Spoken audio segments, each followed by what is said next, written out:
શ્રી કિચનમાં આપનું હાર્દિક સ્વાગત છે। આજે આપણે બનાવશું ભરેલા રીંગણનું શાક। સૌપ્રથમ રીંગણ ધોઈને લઈ લેવાના, પછી તેને 4 પાડા કરવાના।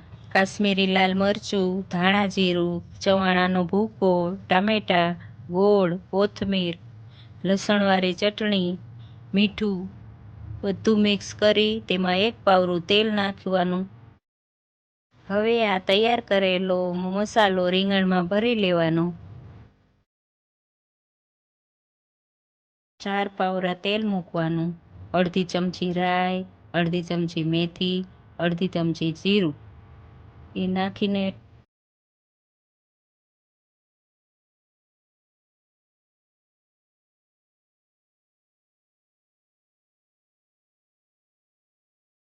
રીંગણ નાખી દેવાના।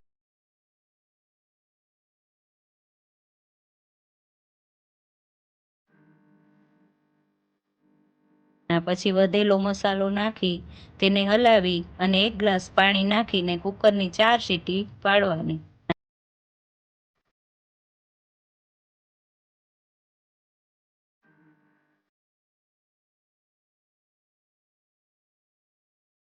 હવે જોઈ શકો છો મિત્રો, આપણા ભરેલા રીંગણાનું સ્વાદિષ્ટ શાક તૈયાર।